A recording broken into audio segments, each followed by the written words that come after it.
Frontier Echoes welcomes you back to a place where dust hangs heavy in the air, where the past still breathes through bullet scars on old wooden doors, and where courage was measured not by words but by the willingness to stand when death came knocking.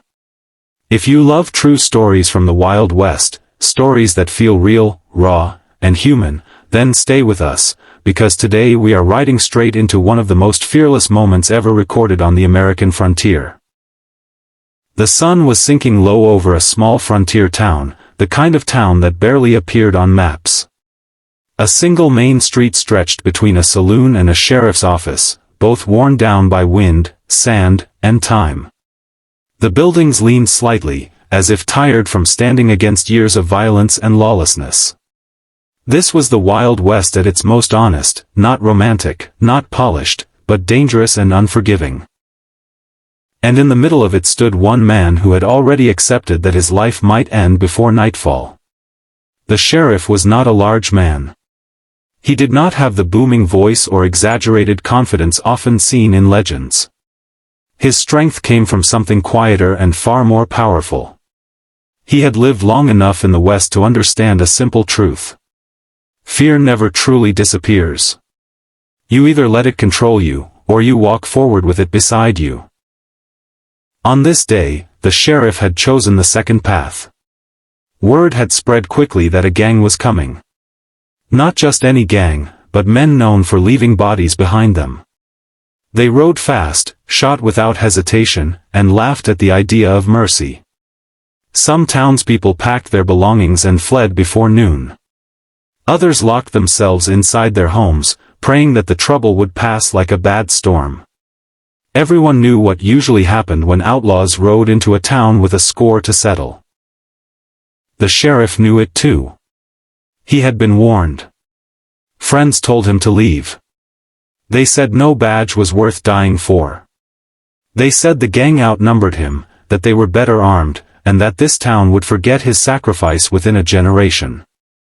He listened quietly. He nodded. And then he did nothing. He stayed. Inside the small sheriff's office, the air smelled of ink, leather, and dust. A single window faced the street. From there, he could see the long stretch of road where the riders would appear. He checked his revolver slowly, not with panic, but with care. Each movement was deliberate. This was not a man preparing for glory. This was a man preparing for responsibility. As the hours passed, silence pressed down on the town. Even the saloon was quiet. No piano played. No laughter escaped through swinging doors. Horses stood restless, sensing the tension in the air.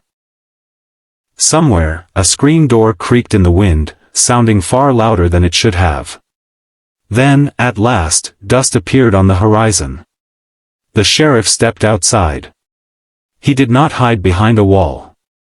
He did not wait for them to reach the center of town. He walked forward, boots steady, coat moving gently with each step. The badge on his chest caught the light of the setting sun.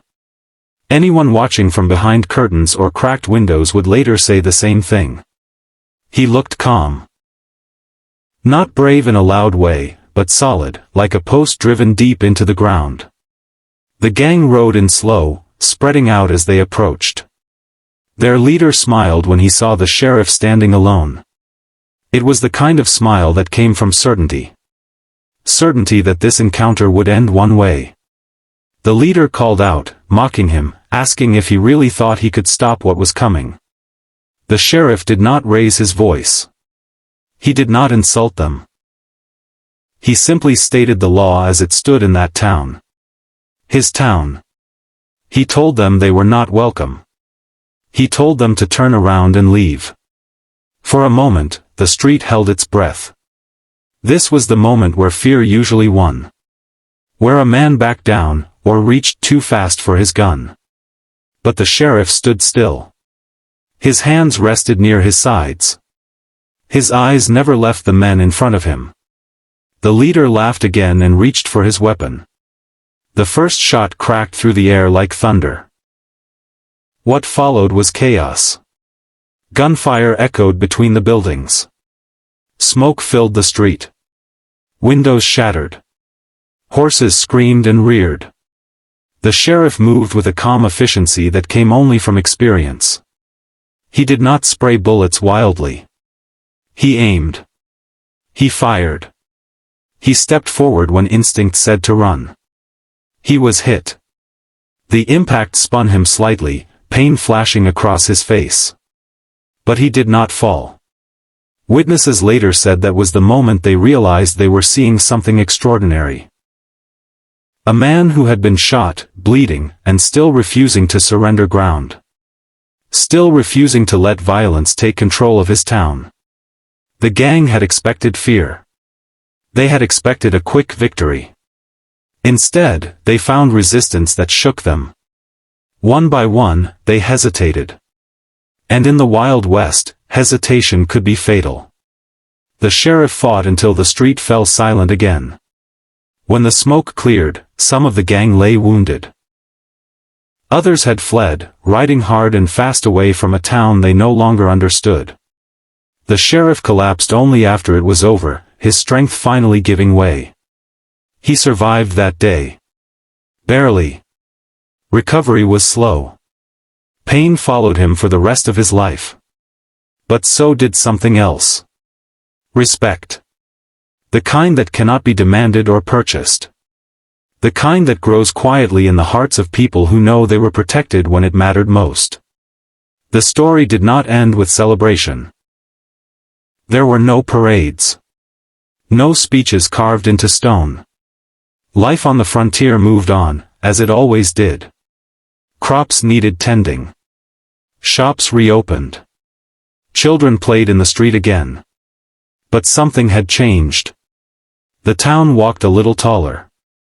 They had seen what courage looked like without decoration.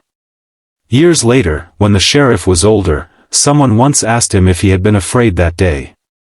He paused before answering. Then he said yes. He said fear was there the entire time. He said courage was never about being fearless. It was about deciding that some things were more important than fear. The safety of others. The promise of the law. The belief that even in a violent world, someone had to draw a line and stand behind it. That is the truth behind many Wild West legends. Not every hero was loud. Not every stand ended in death. Some were simply ordinary people who made an extraordinary choice in a single moment. The sheriff eventually left the badge behind. His body could no longer handle the weight of the job. But his legacy remained. New sheriffs came and went, each one measured against the memory of the man who stood alone when death rode into town. Even today, if you walk through places like that, small towns shaped by history and hardship, you can feel echoes of those moments. Not in the buildings, but in the stories passed down. Stories of men and women who refused to give in, even when the odds were stacked against them. This is why true Wild West stories still matter. Not because of the guns or the dust or the danger, but because they remind us of what people are capable of when tested to their limits. They show us that courage is not the absence of fear, but the decision to act despite it. The sheriff faced death without fear not because he was fearless, but because he understood his duty. He understood that walking away would cost more than staying ever could. And in that understanding, he became something greater than himself. As the sun set on that day long ago, it painted the town in gold and shadow. The street where violence had erupted returned to silence. The wind carried dust once more. And somewhere, a quiet promise lingered in the air. That as long as people are willing to stand for what is right, even the darkest moments can be pushed back. If this story moved you, if it reminded you that history is built by choices made in silence and courage shown without applause, then you are exactly where you belong. This is Frontier Echoes, where the past still speaks, and the voices of the frontier refuse to fade. Stay with us, and we will continue to uncover the true stories of the Wild West, one fearless moment at a time.